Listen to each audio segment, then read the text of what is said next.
Cú gì ư? Nè hay cái chia, nè hay cái chia hay chan được giờ nè hay có rong, cái giờ nè hay có mua chữ đó, Giờ mà. thì rong giờ nè chỉ được qua thì giờ không sinh了，chỉ được我让个钱không sinh是mua chữ chỉ rong đó, cái chia không做了做呢，还给让个钱không做，但是呢还做要包的。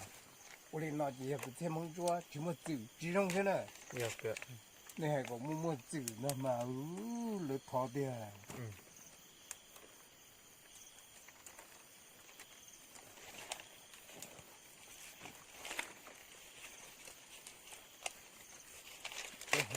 ？đầu vô này mà cháu tốt đi ấp đi chỗ. Ừ. Tích để chỗ. Dù kìa đó.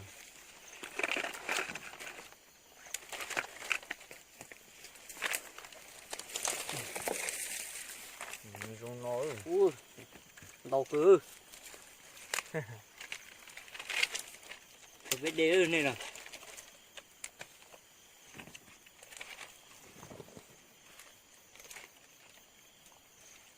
Trời hình ơi, ăn nó. Trời, thật lạ. Nó cho cái hơi xíaเลย, trời hình ơi. Ông má cô, nhỏ hai con hai chơi chỉ là nó tên nó. Có cơ. Trường cây hả? Nhưng mà cô cái nhỏ gì là nó tên nó là nó. Muốn cho phá gì thì thỏ nói vậy. Nó tên mua để gọi chỉ mua thì cũng chỉ mua. Dạ. Không mua có tao nói cho họ chúng mà gì cũng tao nói.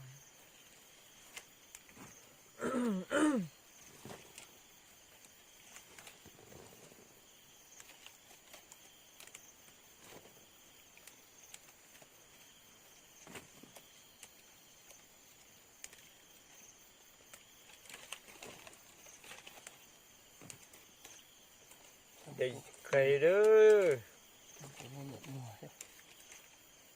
Mua độc. Ít kilo xay phá lấy như vậy nào.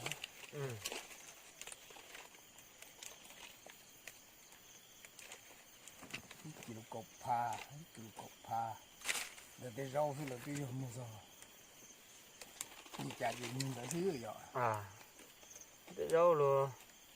Mua im mặn nó luôn là mua bên mặn nó lấy như cô vậy. Cái món nó dòng mình luôn. Như chùa lúa. Lúa vậy nó. Lúa vậy nó.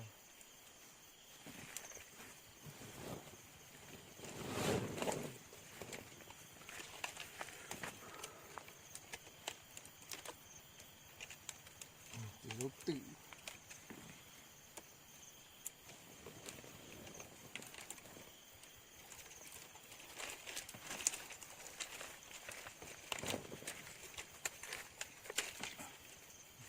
Chào.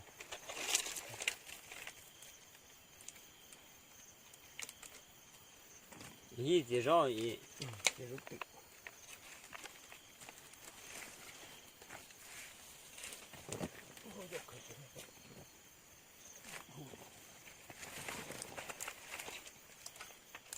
Nó thì tốt chứ.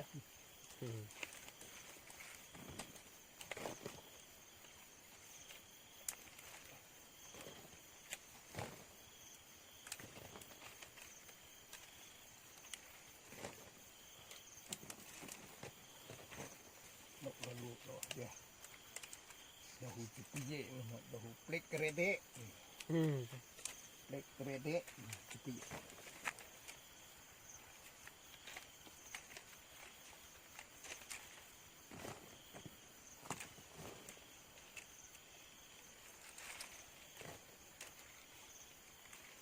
Lực vệ. Khẽ.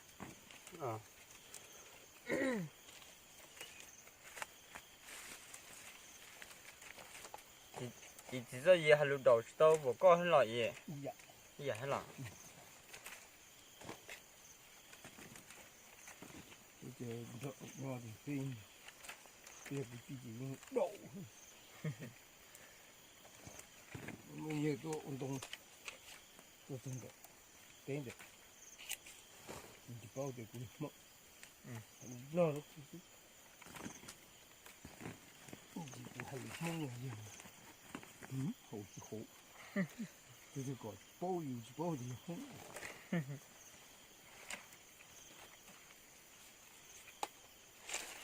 nè đầu đầu cái nho này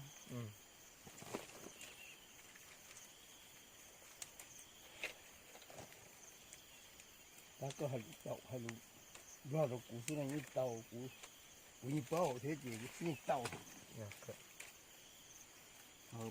em cho lại đậu lại coi này chỉ là hay lú đậu đậu củ xưa rồi như tàu sai lú mông gì này như tàu cái cho nó không có luôn đầu lên dưới nó chơi chỉ trong hay lú nó đầu cái lú nhân la nó phải cha tàu lú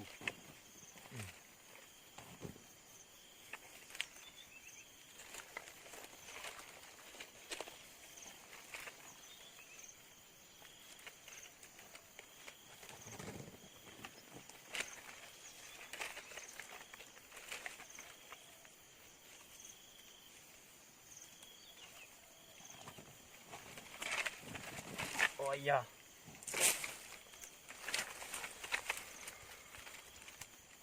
kredit chỉ có gì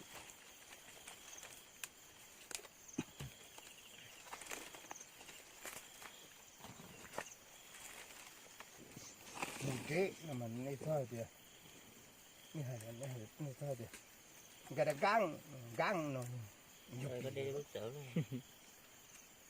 cái đó găng mà uống chập bà lo mà như chị đâu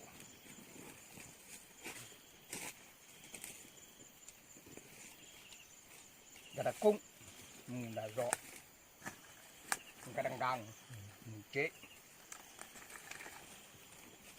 Cái lâu lâu.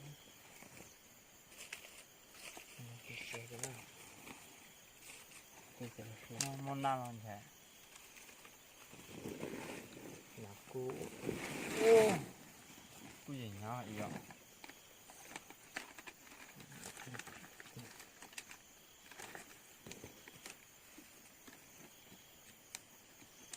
ui nó bông súng nó sẽ to tà rồi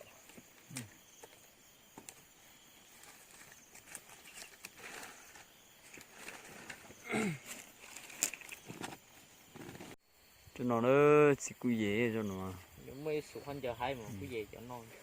ta biết đi đó nữa cùi dễ